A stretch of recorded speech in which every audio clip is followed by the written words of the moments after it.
এই যুবকদের চরিত্র রক্ষা করতে চাইলে একমাত্র বিয়ে ছাড়া সেকেন্ড কোনো অপশন হতেই পারে না আমার যুবক ভাই। এদেরকে R15 দিয়ে খুশি করা যাবে না, iPhone 16 Pro Max দিয়ে খুশি করা যাবে না। এই যুবকরা খুশি হবে একমাত্র চরিত্রবান দিনদার মেয়ে বউ হিসেবে পাওয়ার মাধ্যমে। আব্বা বোঝে না রে, আব্বা বোঝে না।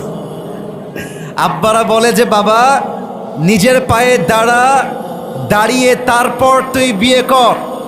মাথায় রাখবেন নিজের পায়ে যতটুকু দাঁড়িয়েছে দাঁড়াক।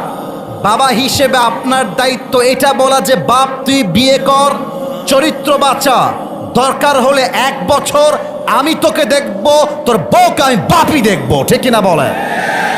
বাংলাদেশে আইন করা হয়েছে 18 বছরের নিচে নাকি কোনো মেয়ে বিয়ে করতে পারবে না।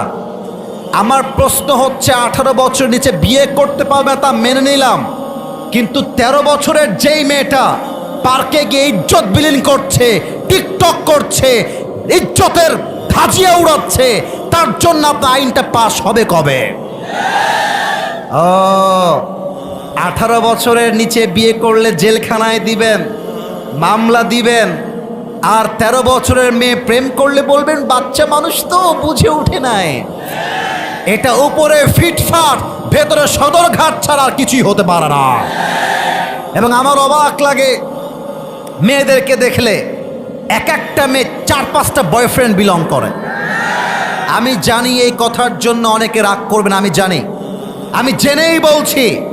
আমার কথা একটা, যেই মেয়েগুলো আজকে টাকা পাইলে, সরকারি চাকরি পাইলে বুইরা টাকলার সঙ্গে বিয়ের পিড়িতে বসে যায়, এই মেয়ে জীবনে যাই পাক আর না পাক সুখের সন্ধান কোথাও খুঁজে পাবে না। অতএব আব্বা জানদেরকে বলবো, আব্বা জান বিয়ে যখন দিবেন মেয়ের জন্য টাকাওয়ালা খুঁজে বাদ দিয়ে চরিত্রবান যুবককে আপনার খুঁজে বের করতে হবে, ঠিক কিনা বলো? আল্লাহ মাদেরকে বাবাদেরকে বোঝার তৌফিক দান করুক, পড়েন সবাই আমিন। অনেক যুবক ছ্যাঁকা খেয়ে বেকা হয়ে গেছে। কোনো একটা মেয়েকে পছন্দ করতো, মেয়েটা ছেড়ে আর এক জায়গায় বিয়ে করে নিয়েছে। ইট কুড বি হ্যাপেন, হতে পারে। আরে বেটা, বেটা মানুষের তো ছ্যাঁকা খাওয়ার কোনো চান্সই নাই। ছ্যাঁকা খাবে মেয়েরা, তাদের জন্য একটা বিয়ে জায়েজ, তোমার জন্য আমার জন্য 4টা বিয়ে জায়েজ।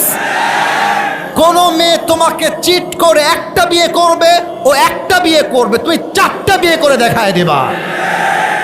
तू नहीं तो कोई और सही, कोई और नहीं तो कोई और सही, बहुत लंबी है ये जमीन, मिलेगी लाखों हंसी, इस जमाने में सनम तू अकेला तो नहीं।